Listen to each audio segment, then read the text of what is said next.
Hello and welcome to the On Pointless podcast. I'm your host Curt, and tonight we'll be going through some more hypothetical situations with two new guests. To start off this week, I'm going to ask an introductory question so that we can learn more about our guests. The question this week is, if you had to describe yourself with 3 words, all starting with the same letter, what would they be? Chara? My words would be cold, comfortable, and cranky. Kirsten? Cute, caring, and clumsy. Chris? Well, I'm going to keep the C theme going, and I'm going to go with consistent, competitive, and caring. And me personally, I'm going to get away from the C's and go to J because I thought it would be the hardest letter. I'm going to go with jubilant, juxtaposed, and joyous. So now we know a little bit about everybody on this podcast. Let's get into our first hypothetical question of the week. So our first question is, you have the option. You can either fly or you can be the richest person in the world. Once you've made the decision, you don't know that you made the decision, and no one else knows you got to choose. But if you choose to fly, you can never make any money from it.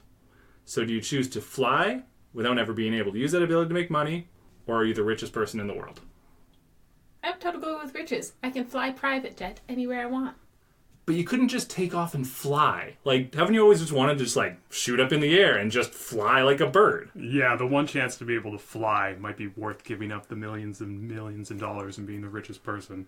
If you decide to fly, you're the only person in the world that can fly. Like, you are completely unique. You're the only person who's flying. Not to mention, travel is faster and better. Okay, we live on an island. We want to fly to the mainland. We just fly over the water. There's so many cool things you can do flying. And yeah, if you're rich, you can do a bunch of things. But they're things everyone else gets to do. If you're flying, you get to do your own things. You still have to go through security. You still have to have a passport. You still have to be uncomfortable and sit the whole time. It takes longer. This you just pick up and go whenever you want. But are you flapping your wings, or is it just like a soaring situation? Well, you don't have wings. I would picture you'd fly like Superman. Yeah. He just leaps tall buildings. Well, that was single bound. Original Superman left. Now he flies. And I think it would be a fly like that. Oh, I'd get a cape. Definitely a cape. Thinking about it more, I'm going to go with the richest person in the world because there's a chance that you would get tired of flying, but there's so many more things you can do with an endless amount of money. I guess that's true, yeah. If you have the endless money, then it's like, oh, I'm going to invent bouncy castle laser tag today. Of course, with flying, you could go anywhere in the world, but once you get there, what can you do? But it will also take a lot of time to get anywhere you want, right? You're not faster than a jet. We don't know that. Well, fine. It's going to be very cold trying to fly because of being up high, right? The altitude, you'll be cold, less oxygen and stuff. Do you feel like you'd need to fly at a high altitude, though, if you were the one flying? Like, planes have to because they're planes and it's faster to fly in thinner air. But if you're a person, I'd fly, just above the highest tree or at the same level of it so I could dodge between trees because that's jungle. pretty cool. Everyone's seeing you fly, so they're trying to shoot you down, going, oh my god, what is this happening? If you saw a person flying, would your first reaction be to shoot them? Some people might. The military would get involved, and you would probably have to get, special clearance to fly around. Yeah, it'd be like guess that's Iron true. Man. It'd be a lot of work, or you'd be used as a weapon. That's probably true. There's a lot of negatives to that. But flying is just its own thing. Haven't you ever had dreams where you're flying? They're the best dreams. Constantly. But you don't have dreams where you're super rich. Those aren't the best dreams. It's the flying dreams. But when you're super rich, you can skydive. That feels like flying for a very short amount of time. But you still have to pay taxes. Not if you're clever. Huh. No, I'm going to say being the richest because if you can fly, you can't buy a yacht, you can't sail, you can't go and do whatever you want, you can't stay at the nicest places, you can't live the best life, you can't buy the nicest cars, you're broke and all you do is fly and you lost your job because you decided to fly around the world instead of work. So now you're a homeless person with only the ability to fly. That's my concern. You've really crushed this other argument. That was a good job. You should be a lawyer. But yeah, I guess that makes sense. I mean, if you're flying, you can do one thing. Whereas if you're rich, you can do everything. And I think the part that you don't know you've made the decision, it's not like you're ever going to regret that you can't fly. Oh, you didn't know the decision. Yeah, after you've made the decision, you don't know you had the option. Oh, so you just, of course, you just wake so up you one can't day. regret. Yeah, because if you knew you made the decision, you would regret either choice. True enough, yeah. As soon as something bad happens, oh, why did I not take flying? All I have is millions upon millions of everything I want. Yeah, when you put it that way, I think being rich is probably the better option. You can also invest your money into finding technologies to fly.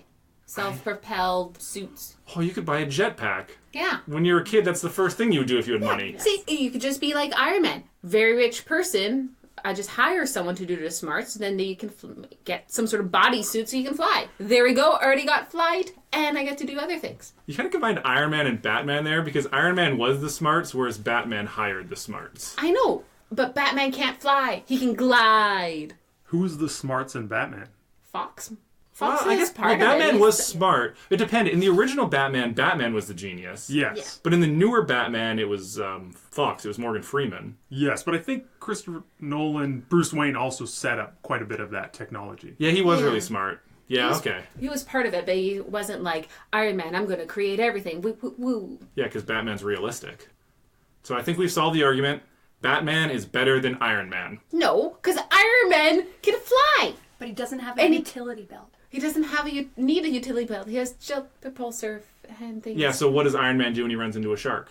Fires them in the face. That seems very mean to the shark. I would rather repel them with my shark repellent from my utility belt. My superhero argument is Batman would beat anybody because whatever he needed to defeat the opponent, he'd have in his utility belt. Okay, and on to our second question of the night. You have to personally make dinner for a gathering of all the world leaders. What do you make them? There's probably lots of dietary restrictions. I don't think you could take that into consideration. If they told you of them before the dinner, There's going to be some vegetarians. There's going to be some people who can't eat gluten. There'll be no nuts. There's going to be no this. There's going to be no that. You It's know how hard you to find one item that does all of that stuff. Salad bar. I was going to say taco bar, Oh, also good. but then you could just have, a taco bar and a salad bar are the same thing. Big The thing. shells or soft shells, because they're better, are just part of the bar. That's true. Do you think they'd be impressed with a salad bar, though? Maybe if it's a salad taco bar. I Those think, are very popular at weddings. I think the safest bet would be to make something that's regional to where you are cooking it from. So, like, if it takes place in Mexico, I would assume it's put on by Mexican leaders. Or is this just like somehow you were able to invite all the world leaders over for dinner? To your house. To your house. Yeah, I think you just invited them all over to your house. So it has Okay. to be some sort of Canadian food, because then they can't be like, oh, how dare you serve me something like this. It's like, well, this is authentic Canadian food. Eat it or offend Exactly. everyone. I might go try to pull like the family card. Like, this is a recipe that's been in my family for X amount of years. This is my grandma's casserole. Because then Yeah. it's like, well, yes, it's something he's comfortable with, something he's familiar with, and really enjoys, and it's been passed down. I think they might appreciate that. And if it's a family thing, they kind of have to like it. Because if someone's ever like, this is our family recipe for my great-great-grandfather, ever like, oh, that's gross. You would never say that about someone's family recipe. So I think that's a good angle. insult something like yeah. that. But the other thing you have to remember, I mean, there's a lot of leaders in the world. I don't know how many countries there are. I'm going to guess 216. I think that's somewhere close. You have to make a lot of food, and you have to personally make it. Ooh. That's a lot of food. It is. So you have to figure out something that you could make that much of. Which a salad bar makes sense. You just chop things, prepare some meat, and have it there. Well, you could just do prep for days on a salad bar, which is good. Yeah. Yeah. Either that or just like, here's some white rice. You just serve them all giant That's vat it. of rice. Because I'm very limited in my ability to cook. He'll be turn on the rice cooker. Let's get all my friends rice cookers. We're just making rice all day. Yeah, like a big stew or soup might be a good choice. Breaking it down in courses might actually be easier because then I think people are always impressed by multiple courses. That's true. It makes it seem like a fancier meal than it is. Like you have to have your appetizer and an entree, and then we'll have the dessert. Okay, well then let's break that down. What's your appetizer? I think I know my dessert. What's your would be dessert then? pie. That's a lot of pie. Well, then again, I mean, 200... I made pie for my wedding. We made like 15 pies. I can like make a lot more pies. Well, That's just one day of making pies. And you probably get, what, 8 slices from a pie? Minimum. So, I mean, you only need to make like... 40 pies? Yeah, like 40 Like pies. 40 pies. That might be more than one day of cooking pies. Buy ice cream. Do I have to make it by hand? You have to make it, because if not... Fresh fruit. There you go. Berries. Everybody can eat some berries. I'm not a pie maker. Is the most difficult part of making a pie making the crust? Yeah, having to roll it and shape it all, and then you have the time to bake all the pies. Because your oven, you can put 4, maybe 6 pies in a conventional oven. I'm thinking you're going to and you have to be rent a facility where you can cook more than Yeah. 4 pies at once. Pies are a good idea too because I don't think you have to do just one flavor. It's not like these are all apple pies. You could maybe make a dozen or so of multiple flavored pies, so then they have the options. That's true. You could just prep a bunch of filling. Yeah. Right? You prep a bunch of crust, prep a bunch of filling. All pies basically bake the same amount of time as long as you don't do something weird like a lemon meringue or a pumpkin. As long as they're all like All the fruit same. pies. And then they have options. In fact, you can make pies for dinner. Like dinner pies. Ooh, that'd be good because then you can have everything pre-made and 3 things, and all you have to do is bake on the day before and reheat that day. You can't offer world leaders pie for dinner and pie for dessert. That's a lot That's of not going to crust. fly. I mean, I would, but we're talking about me, so it's Yeah. probably a bad... And I think cake is probably actually easier to make because you can make one big batch of dough and just put it in different containers, or do one big large slab cake. Got a couple layers and you chop it down. There's still all the allergies though, and the things that people don't eat. Yeah. Like, so Well, you can't. Then they just don't get dessert, I guess. Yeah. Yeah, maybe the salad bar might be the good option. Salad Everything bar is and then separate. Yeah. fruit platter for dessert. Fruit platter. Then you're done. I'm thinking there wouldn't be as many allergies because most world leaders are in their 60s and those people don't have allergies, or they just eat right through them. On to our next question. You have a mascot that follows you around and cheers for you when you do cool things. What's your mascot's name and appearance? It can't be an animal. That'd be creepy. No clowns. There's never been a clown in the history of mascots. That's been appealing. Mascots are never clowns. Clowns are kind of their own separate thing. Well, what about Ronald McDonald? Ah, That's a mascot. Yeah, no, you're immediately right. Immediately. But he was like the first mascot. So, but like, you don't want anything creepy. You don't want an animal. You don't want a clown. So you just want like a dude wearing like an all-white suit. No, not white. Blue. You just want A snazzy blue suit. Maybe sparkling. Ooh, sparkling blue suit. It has like Chara's the best on the back. And every time he comes around, there's just like, woohoo! Yeah, you want attention drawn to you. Yeah, like if 'cause you I already did something have the amazing. mascot, you don't just want someone behind you that's just like blends in. I like the sparkling suit idea because then people will be like, "Oh, what's going on over there? Why is that guy in a sparkling suit?" And he'll just be like, "Chara, Chara." Yeah. But not like a sports mascot where it's like someone in a giant dog suit or something. Because then kids will show up. They'll try to hug him. See, here's my thought. When I asked the question, it said follows you around. But what you're saying is making me think.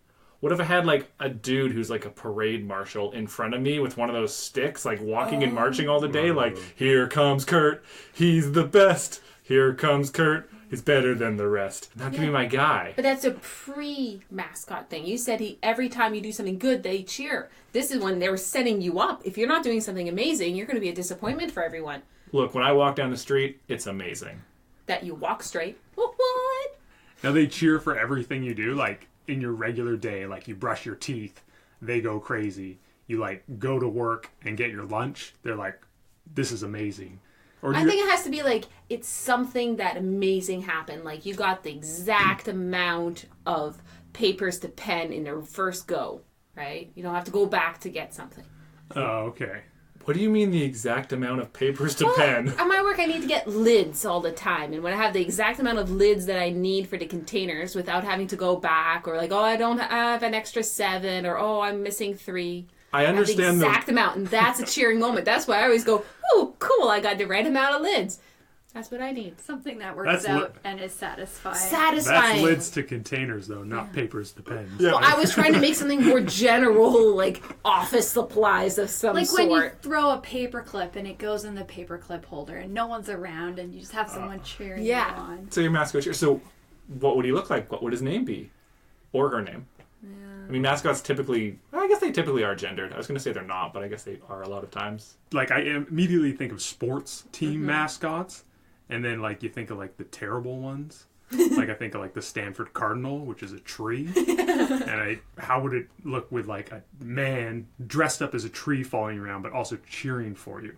Might be pretty funny. Like, if it's, like... the leaves are rustling when it's trying to cheer for you. Yeah, exactly. So maybe, like, an object, like a car or... A giant exclamation mark. Whoa. That's what I want. That's pretty good. Just When like... it lights up when you do it. Oh, yeah.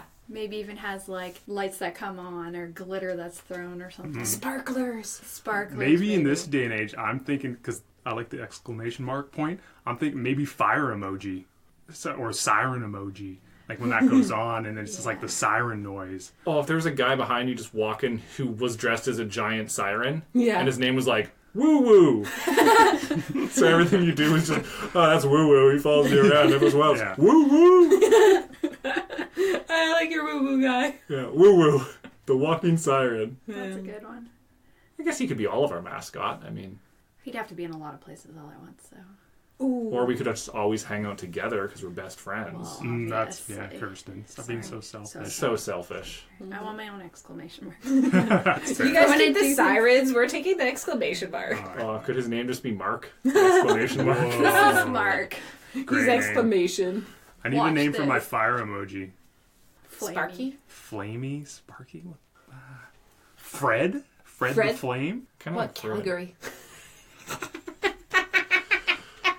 And the Canadian joke of the episode goes to... On to our next question. And this is the sports question of the week. This one's very simple.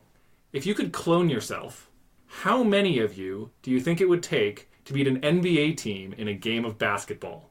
So you'd be playing them like 10 on 5? Yeah, there's 5 players, there's their regular team, but there's as many versions of you as you think it would take to beat an NBA team in a game of basketball. No, see, I saw something like this where it was 3 soccer players playing against 50 kids. They were so much better than the kids. Well, what if it was 100 kids? Oh, I would say you need as many me as it takes for them to not be able to move. They can't take any steps and they can't throw the balls above them or any pass So you're across. filling the court with Filling the Chara. entire court with charas. Like only their heads above their neck is visible because So you're standing on your shoulders as you fill the court with Yeah. a bunch of Charas. it's just as many charas as you can pile Oh, on. so you're like, yeah, so you've got like one on top of the other on top of it. Like you've made a pyramid in front of the I'm basketball. short. I need like 7 of me to cover one guy, Yeah. just tall wise. Yes, because Chara is 1 foot tall, so it takes 7 of them. You'll feel that way. I think with 15 of me, I could do it. I think if I could triple team every player, I'd be okay. Can you foul? You can foul, but it counts as an NBA foul, right? So after a certain amount, they get free throws, and then you're in trouble because if they have free throws, they're going to dominate you. That's true. My worry would be like the spacing offensively. Like even if there's 10 of you, you're kind of just going to be getting in each other's way. And then you have 5 guys to cover the one ball. And they're so much faster and taller and more athletic. That's why you need to cover That- the entire yeah. court with yourself. I think defensively, you might be able to hold them in check. You could have like 5 guys stand in the paint and just stand there so that you're just taking charges. So they can't actually like get in there. But they're also the best shooters. 15 might be fair because then you could do like, you could double team everyone and then also just have guys like, maybe have a couple guys back to cherry pick. So if you get a rebound, you just fire it down the court. I think that would be the best option because then they would have to lose a player to guard you defensively at all times. So now they only have 4 on offense. Yeah. And even then, like, I'm not good at basketball, but I could hit a couple of 3-pointers. So they'd have to be worried about my guys at the 3-point line, but they'd also have to worry about a guy hitting a layup. So if they had 2 guys there defensively, I've got enough back to cover them when they charge with 15 people. Maybe 16, so I can triple team everybody and have one guy floating around. Probably, I was going to say 10 to 12 originally, but I talked myself out of it. Probably, yeah, 16 to 18. Are you talking like a full-length NBA basketball game? Because then I don't think you have a chance. Okay, fair enough. Let's say a quarter of basketball. Oh, okay. Let's say, what's a quarter, 12 minutes? 12 minutes, yeah. At least 20. You think 20 Kirstens? 20 Kirstens. Yeah, because you're pretty good at basketball. I'm So. okay. But I need 2 for shooting. 2, one on top of the other. Well, you could just have 2 stacked on each other, like Space Jam style, Space under Jam the hoop and just dunk it. Exactly. I don't know if basketball has rules about jumping on your own players. If it does, we're going to take those rules Those out. are gone. Those are Yeah. Leveraging? Yeah, Yeah, leveraging not is a a rule. rule. Like a They don't like a need to. 1-up. Yeah. I don't think you would do that very well, though. Have you ever tried to hold yourself Well, on we your would shoulder? practice. Okay. We would have a team practice or 2. Well, like there's If you could practice, I think that would make a big difference. Yes. I'd make it a stalemate by just having so many of me, but it's only for 12 minutes, so I hope I don't crush myself in that time. It'll be 0-0 because they can't move their arms. Well, but you could just, like, pass the ball amongst yourselves and, like, squirm it to the hoop and, like, just drop it in. pass Yeah, it. yeah, because it's only their heads. They can't get to anything. It might take you 12 minutes to do it. We'll get rid of the shot clock. So you've suffocated 5 men Yes. with the 1,000 of you. Yes. And you've won a basketball game 2-0. You've suffocated 5. You've suffocated 5 men and then I take let 10 their minutes. necks up. They're allowed to breathe. I've suffocated probably like 90% of all the Charas because I'm just like crushing one on top of the There's other. just one Chara at the top running. Yes, I use my bodies to make a floor, and then there's just me on top taking the ball and just passing it to them. And you wouldn't the even be traveling because you wouldn't take any steps. Yeah. So now our next question. All styles of hats have been outlawed, except for one specific style of your choosing. What is the only hat that remains? Hard hats. Whoa, safety first. Safety first. Do you think safety's ever going to trump style? Yes. How many times have you worn a hard hat in your life to date? Never. Okay. But I'm thinking of the safety of everybody else. There's lots of construction and people need help. Hats to okay. keep them safe. All right, so you're thinking of others. I'm thinking of others. I'm being altruistic. I would never think of others in this scenario, and I'm someone who wears a hard hat on a somewhat regular basis. I also look good in all hats, so it doesn't matter. I'd rock it. Can you start wearing a hard hat regularly?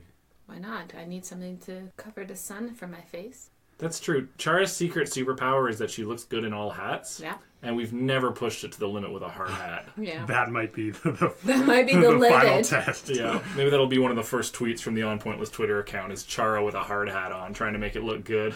See, I would take, you know those, I think they're called a fez, those like red hats with like the black string off the top. So that if anyone decided to wear a hat, they'd have those with like the little chin strap on them. Ooh, or a palace guard hat, those British palace guards. Those are nice. Oh, yeah, the giant big... Was it you made with beaver skin or something like that? Pelt. Beaver skin? I don't think it would be a beaver. Where have you seen a black beaver that was like 4 feet tall and fluffy? Well, obviously, there's multiple beavers per hat. But I think they had the hats before they found beavers, so probably not that.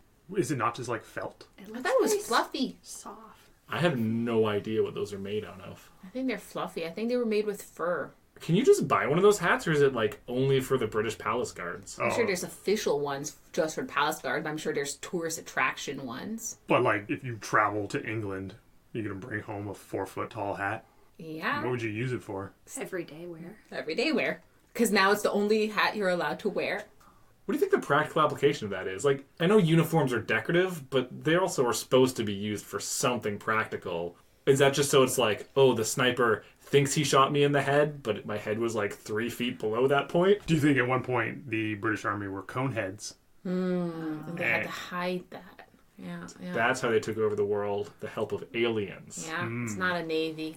I would go with the classic baseball hat. It's a pretty good I one. would agree with the baseball hat, but only backwards. But then you're taking away the purpose of having a hat to keep the sun out of your face. But I look better in backwards hats. Yeah, so you do.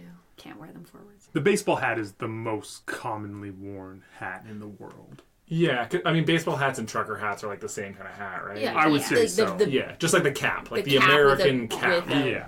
Yeah, that's rim. got to be the most common type. Well, unless, I mean, there's cultures that wear hats, like, if you consider, like, a turban a hat, I wouldn't, because it's different, but if you did, like, that would be the most common. But, yeah, it's probably baseball hats. Or cowboy hats.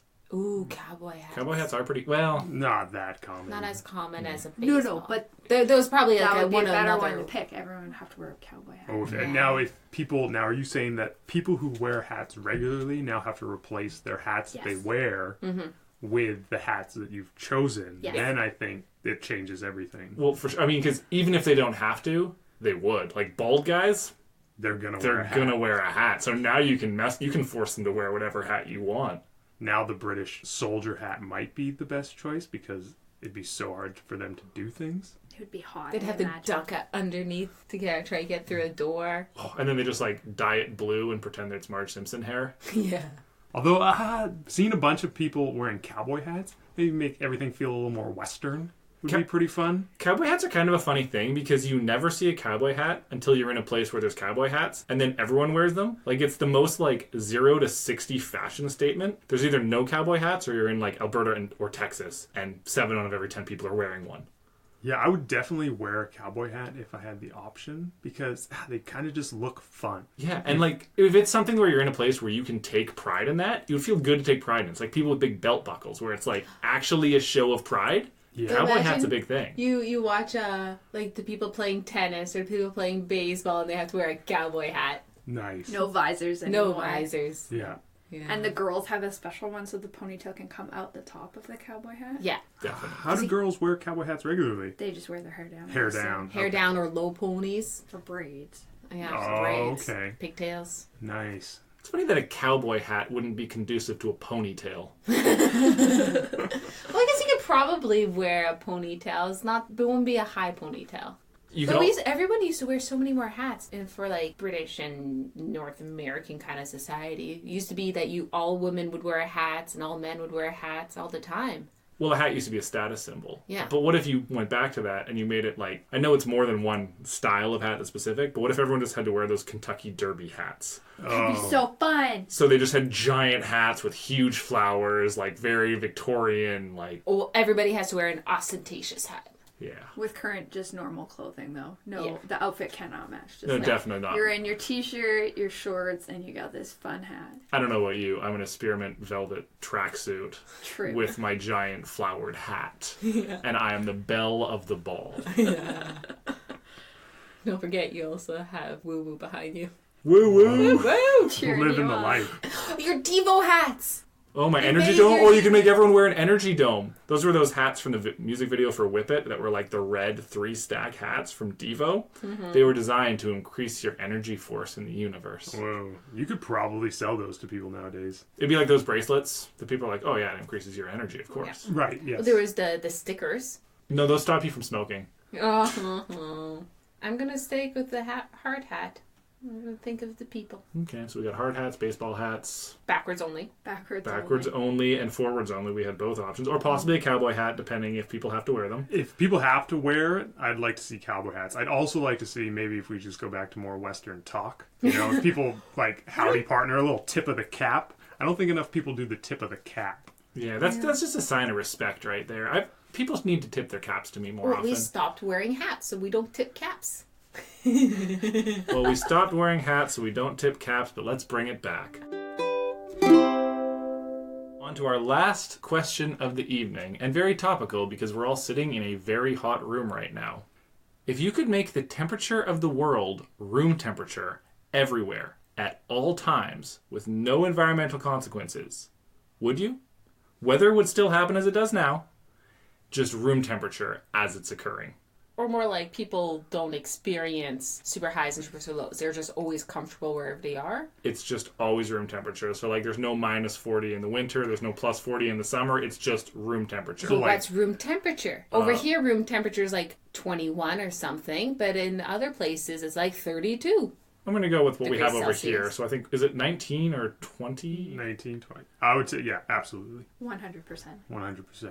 I feel like I wouldn't because like temperature is like a thing. You're just removing a feeling from the world. Temperature is a feeling. You're just taking one of those away from you. But it would still happen outside. You've never had to deal with women's winter in the workplace where men change the air conditioning to come on and then everyone else is freezing. You have to keep a cardigan at your desk and it's hot in the afternoon, cold in the morning. Everyone's cold.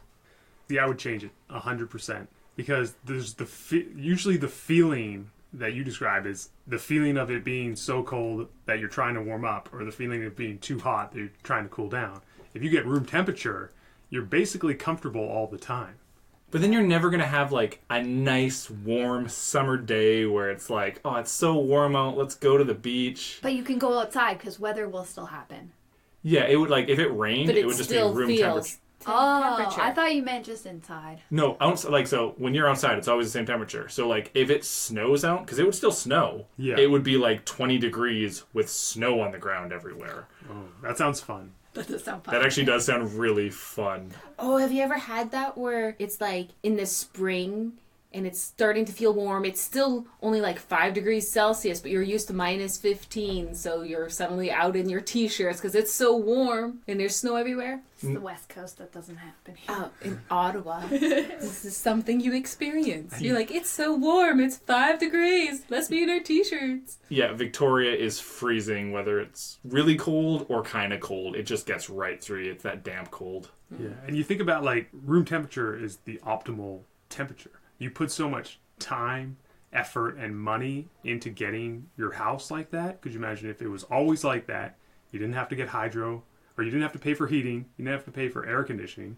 You go outside, you can wear whatever you want because it's the temperature that is preferred by... It's preferred, right? Room temperature? Yeah, it's I feel like preferred, yeah. Right? Is it like your own preferred? What if... No, it's the general... I mean, some people prefer 19, some prefer 21, but it's the standard room temperature, whatever. Between 19 and 21, like, it is room temperature. But what if I still find 21 too hot? But you're not going to, because if it's one temperature, everyone's going to adapt to that temperature. It's like if you grow up in a cold climate, you adapt to cold, and warm, you adapt to warmer. If it's one temperature, we're all going to adapt to it. There's a huge money savings there, cutting out air conditioning, heating, but also think of your wardrobe. You don't need winter jackets anymore. Remember, every time you go out, you need like, oh, is it going to be cold? Yeah. Is there going to be a breeze? You just wear whatever you want. Yeah. You wouldn't have to worry about the number of layers you have with you. That would be a big plus. Because like, there's also the concern that the weather changes throughout the course of the day. Oh, yeah. Whereas now it's like, yeah, it might rain, so you might get wet, but you're still going to be the same temperature. In Victoria, you always need a rain jacket with you at all times, just in case it rains. Mm-hmm.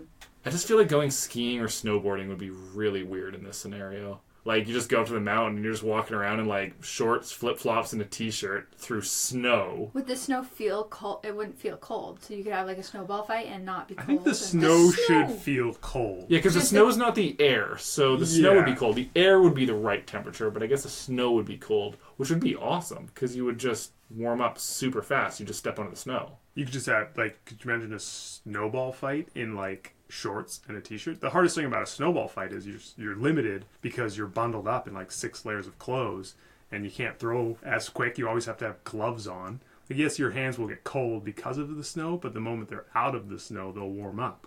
Yeah, that's true. Yeah, because normally you like get onto the snow, you go inside, your hands are like red and like you can't feel them anymore, and then you put them under warm water, which isn't good for you, but you can't even feel that the water is hot as you burn yourself. That's why you have to start with cold water and gently make yourself No one does warmer. that. No one does that. We grew up in a place where there's snow like 2 days a year. You're from a place where it's like 6 months of the year. We never learned the effective snow warming strategies. I turn this water up as hot as I can. I'm freezing. I can't even feel it. Nerve damage. But yeah, I think you've won me over. I think you would definitely have to make it room temperature everywhere. And there'd never be a breezes? No. I mean, it would be windy, but the wind would be the same temperature as the air. I like warm wind. But it wouldn't be warm wind. Or like, it'd be the It'd same. just be wind. You'd just feel movement of the wind, but it wouldn't be cooler or warmer. If air moves at the same temperature as all of the other air... Yeah, like if you're just flapping yourself with air here, it's just, this is But room no, temperature. by flapping it, you're changing the temperature of the air, I think. How do you change the temperature of the air by flapping it? Is it because Because the heat's coming off of your hand and going into you think the air?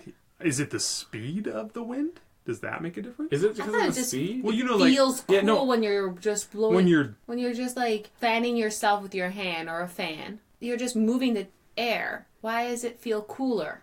Well, I think that has something to do with the moisture on your skin, that it moves the moisture on your skin, which cools you down, because you sweat for moisture, and it basically wicks it off you. You know how clothes that self-wick actually cool you down because they remove the moisture, and the moisture moving is a cooling effect. And I think air moving does the same thing. So then it feels cooler, but it's the same temperature. Yeah, because the wind would feel colder than the air, even though it's air temperature, because there's a wind chill factor. The wind's not all of a sudden colder or warmer air. right.